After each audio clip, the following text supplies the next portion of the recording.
Hello busy people, ఈరోజు అయితే ఏంటా వంటగది చూపిస్తున్నాను అనుకుంటున్నారా? మొత్తం ఏ మూలలో ఉన్న సామాను అంతా బయటికి లాగేసామండి. మొత్తం నీట్గా క్లీన్గా చేసేసాము. తర్వాత అయితే ఈ సామాను బయట పడేసి ఇంకా నా పని అయితే వంటగది అంతా క్లీన్గా తోమేయడమే. నా చేతులు గోర్లు కూడా ఇరిగిపోయి అంత అలా తోమాను.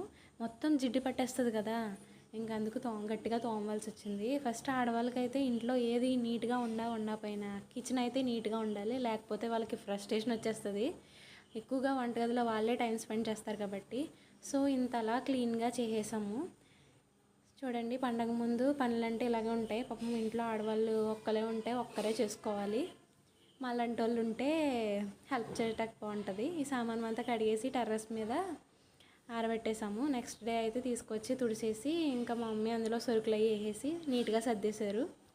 చూడండి, ఏది ఎక్కడుందో తనకి గుర్తుండేలా సర్దుకుంది. నేనైతే